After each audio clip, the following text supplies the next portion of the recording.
Hello, I'm Chris Fowler. Welcome to Sportscentury. Steve Carlton ruled his domain like a ninja warrior, mixing heat, precision, and movement with blinding effect.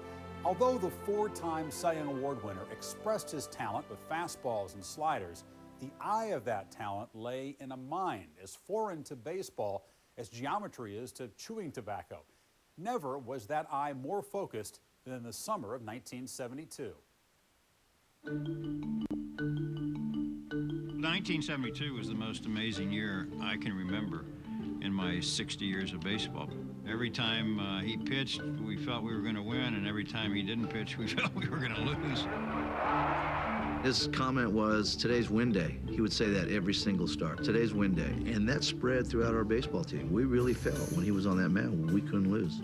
He won 27 games on a team that won 59 ball games. So, I mean, he was the Philadelphia Phillies that year. Koufax could win 27 games, but with the first place team. I mean, he's winning that many with the last place team. It's not only the best season he ever had, it's one of the best seasons any pitcher has ever had. In 1972, Carlton accounted for 46% of Philadelphia's victories, the largest share by any pitcher in history. With 310 strikeouts and a 1.98 earned run average, he won pitching's Triple Crown and his first Cy Young Award. When you say lefty, and everyone in both leagues knows exactly who you're talking about, the pitcher must be pretty good. And what made this pitcher, Carlton, so great was a slider. You dreaded getting two strikes on you, because you knew that eventually, at some point in time during that at-bat, you were going to get that slider that's going to break down on your back foot. Swing and a miss, a slider down and in, and he struck him out. I can remember the first time I caught him, it was just like, wow, this is what it's supposed to be like. He had a slider that, if you swung at it, it disappeared in the dirt, and if you took it, it stayed right there for a strike. This thing actually had as much break in the hitting zone as any pitcher, and it looks good. It looks like you got it, and it just goes right on out of the hitting area. I always thought there wasn't a lefty alive that I couldn't hit, but I hit him less than just about everybody else. Watching it from shortstop, I can honestly tell you I've never seen right-handed hitters swing and miss at so many pitches from a left-handed pitcher. If Carl Hubble is to go down in baseball history as having the best screwball, and Sandy Koufax the best curveball, well, certainly Steve Carlton had the best slider. After 24 seasons, Carlton retired with 4,136 strikeouts, the most at that time by a left-hander. If batters couldn't figure out his slider, his teammates had a similar problem with his unorthodox approach to life. Sometimes they say that the world rotates a little bit different for left-handers, and I think Lefty was a good example of that. From time to time, we still sit down and have a little dinner, and I still don't understand what he talks about. He was into Mideastern philosophy, a lot of crossword puzzles. The guys would be playing poker on the plane. He'd be listening to classical music and drinking wine. I was walking to the locker room. Locker room was deserted, and Carlton is sitting there at a table eating this big piece of fish with a bottle of wine and a nice glass. He goes, "Hi, guys. Life's great, isn't it?" The stuff he read, you'd look at the titles occasionally and go, never seen that book before. If guys wanted to talk a little bit, they had to talk intellectual talk. It wasn't about broads, booze, or whatever. It was what was happening in the world today and what was going to happen in the future. He was into why people were like they are. Communists, he says, they're surrounding us. And I mean, it was how he was going to have a home underground. You sort of take a step back and go, wow. He tried to get me into conversations about these Zions and all these people that are running the world, and I couldn't handle it. I said, let's talk about something else. It was a little too weird for me. He would lie on that training table for about good 15 minutes or longer, all by himself prior to the game, and everybody thought he was taking a nap. He wasn't taking a nap. He was blocking out the hitter's part of the plate. I'd see the pitches and concentrate on the particular number of victories I had picked out for that year. You keep focusing. And pretty soon you start affecting what I understand now to be the quantum field. For grassroots baseball kind of people, they didn't know what he was doing, And then he would do something really weird or something eccentric, and you'd talk to them about it, and they'd say, well, that's lefty. That's lefty. I remember once congratulating him on his 3rd Cy Young Award, and he said, well, I can accept that, but I really don't want to, because if I accepted that, that would put a boundary on me winning another one. Lefty plugged into all that stuff, that inner peace, that inner calmness. And on one hand, we're saying, that's really weird. But if it works for him, yeah, and he wins 20, we don't care what he does. Here's him. I was just a kid that's grown up on the edge of the Everglades. Raised pretty much on a farm, you know, just throwing rocks all the time and always developing the arm. No particular plan with it. We used to go hunting in the Everglades, and the rabbits would come out. And one time, the rifle jammed on him, and he got a rock, and I swear it was about a good 90 feet away. Left hand, got that sucker right in the head. One of 3 children, Steve Carlton was born in Miami on December 22nd, 1944, to Ann and Joe, a maintenance worker at Pan American. At 12, Steve was introduced to organized baseball. I didn't know anything about Little League. You know, I had a paper out, so I didn't have time to do that. And they pretty much literally took me down there, so you're gonna try out for Little League. We used to take off from school and go to the spring training games, and Steve just never seemed like he was interested in going. Steve was pretty inner-directed. I think he kind of filled up his own time on his own terms. He was always further along mentally than other people. He liked to read the Prophet, other Eastern philosophies. He did believe that there was a better part of life that he could obtain by meditation.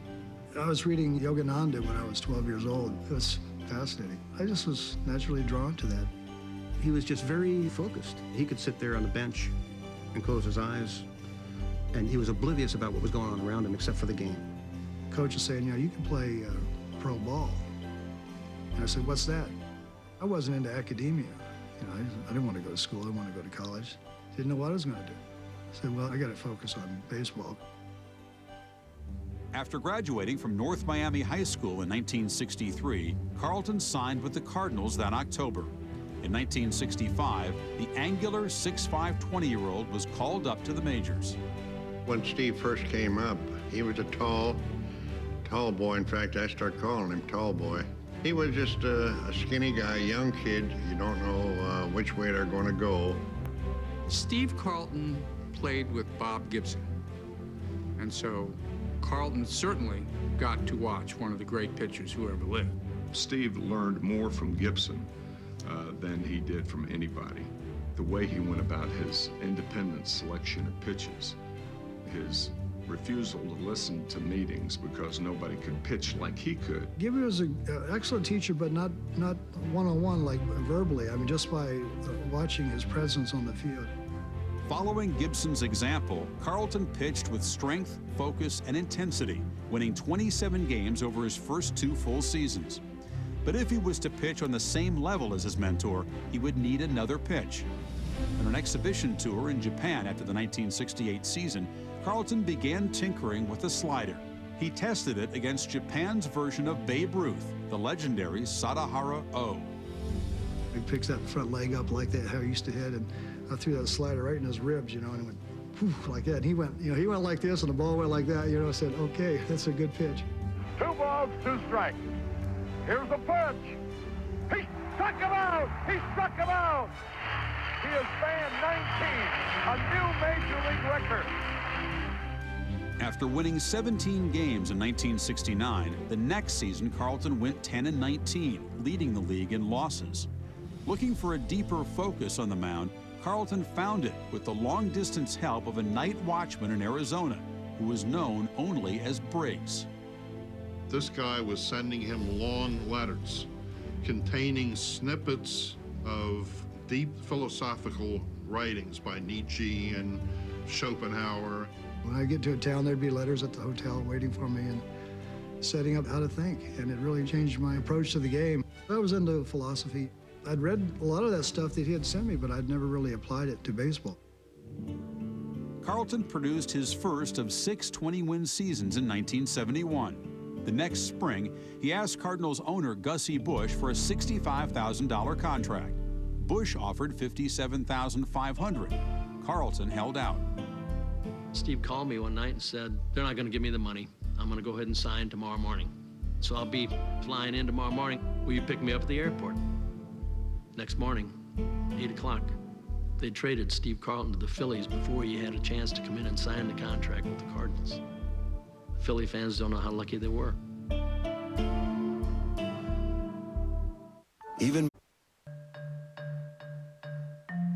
Here is the best baseball player of 1972, Steve Carlton, right here.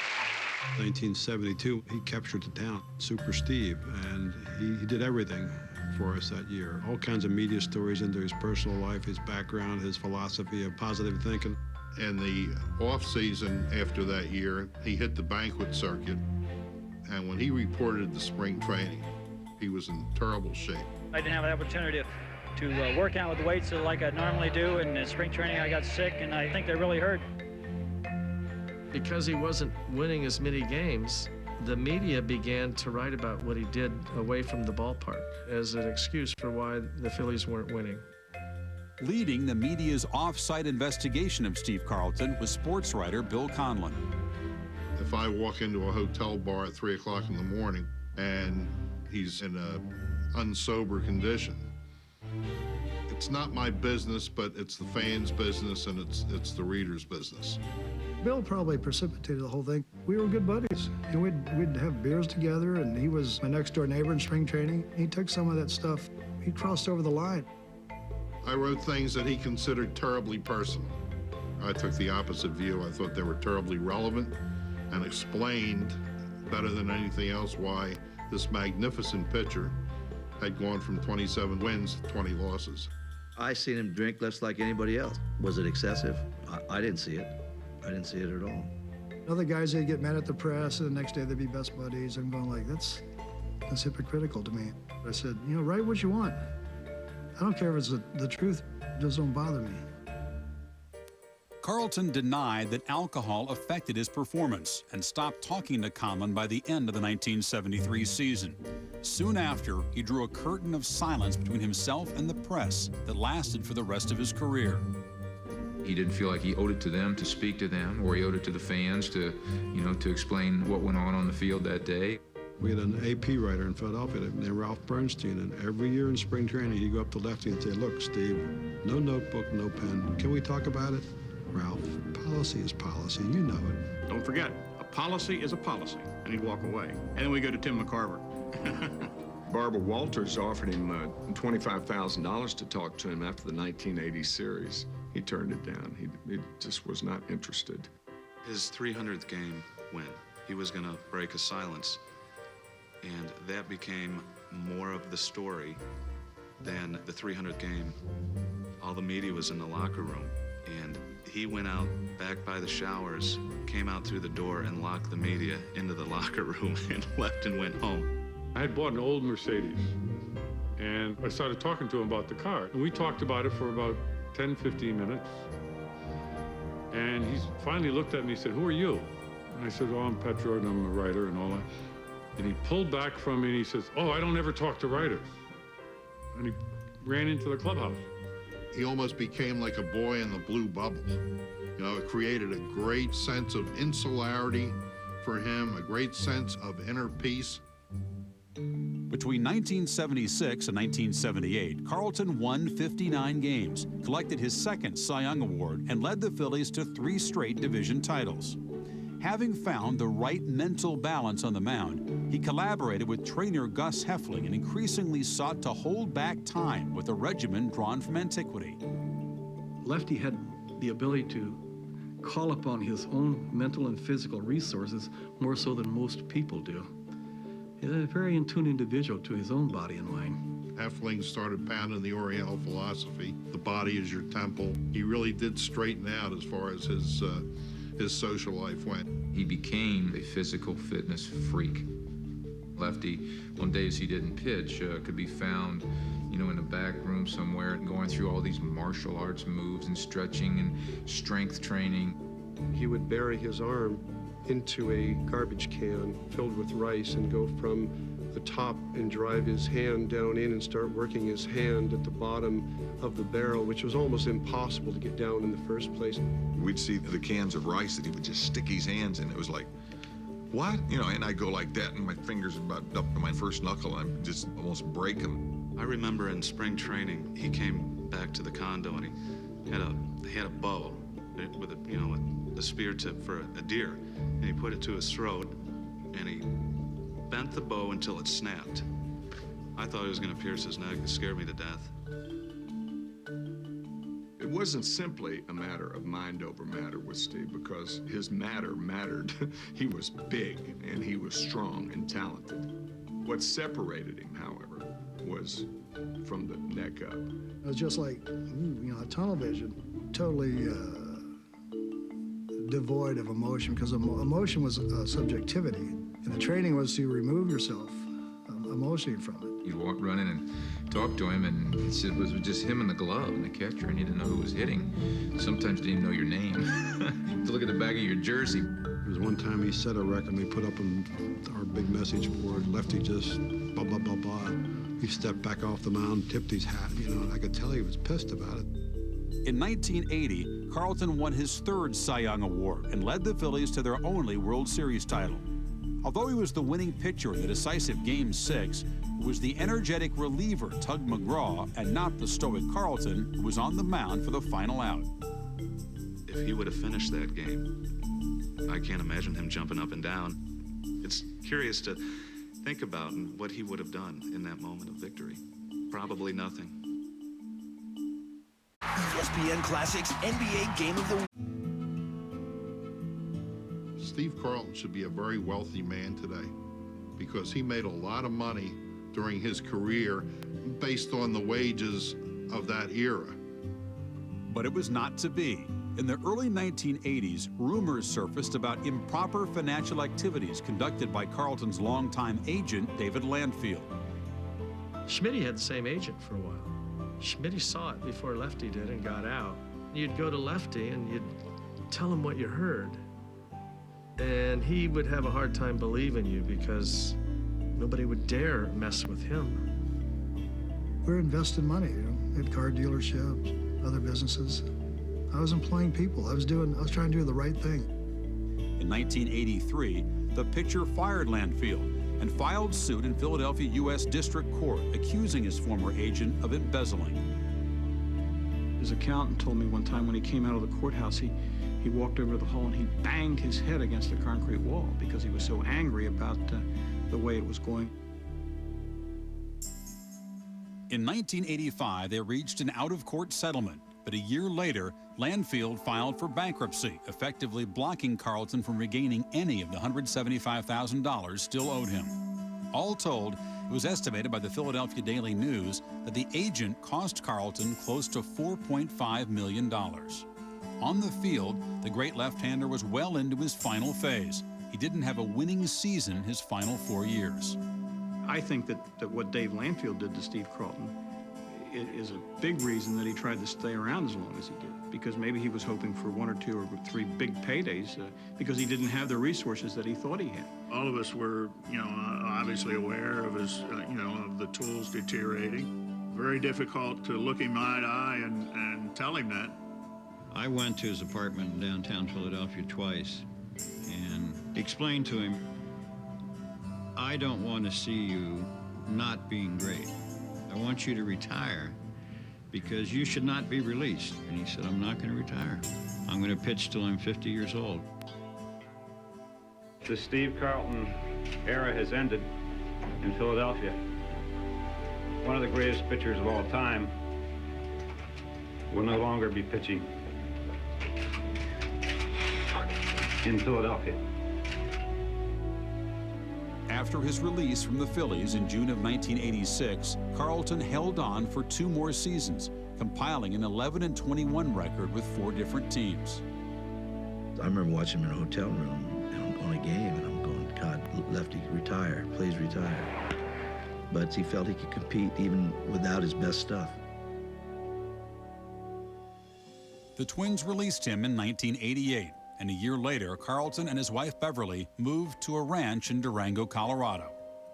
In 1994, after being voted into the Hall of Fame on the first ballot, he granted an interview to Philadelphia Magazine. He didn't want to talk about baseball that much. He had this thing about not talking about the past. I mean, like at one point he said he didn't have a wristwatch, he didn't believe in time, didn't believe in birthdays. I just casually mentioned that I just bought a new pistol. He said, you know, you better put all your guns in PVC pipe and bury them because the government is coming in black helicopters to confiscate everybody's gun. Quoting Carlton as saying that 12 Jewish bankers meeting in Switzerland rule the world, and the Russian and U.S. governments fill the air with low-frequency sound waves meant to control us, Jordan characterized Carlton as a zealot living in a mountainside bunker. It's a bunker, huh? I remember that one. That was good. I live in an earth home that is powered by solar. What's the problem with that? I'm helping the environment. There were a lot of distortions. It's sad because people can do that to you. You know, you give them exposure and then they can just take their shots. Wasn't him. Don't know where it came from. I don't know why the guy wrote it. He knows what he believes, and I know what he believes, and he just put it behind him, moved on. I said, that's Steve being Steve. I really did. I mean, he'll come up with off-the-wall stuff. If you knew him, you knew he wasn't nuts. He might have been a little different, but he wasn't nuts. Maybe it was just as well that he didn't talk during his year. He might have said a lot more that might have caused him embarrassment.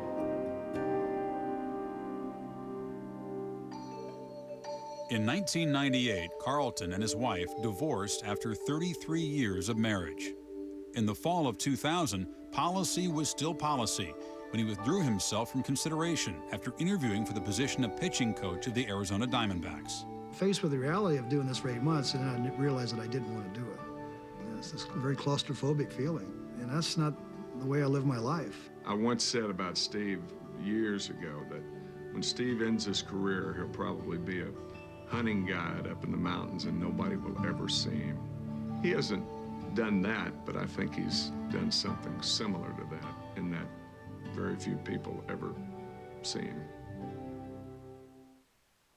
At his Hall of Fame induction in 1994, Carlton addressed his buttoned-up relationship with the media by commenting that being silent all those years did have its downside. There was no better example of that downside than a photo of the 1987 world champion Twins with President Reagan, which appeared in the St. Paul Pioneer Press. The caption named every player except one. A tall man in dark glasses was described as an unidentified Secret Service agent. That man was Steve Carlton. For Sports Century, I'm Chris Fowler.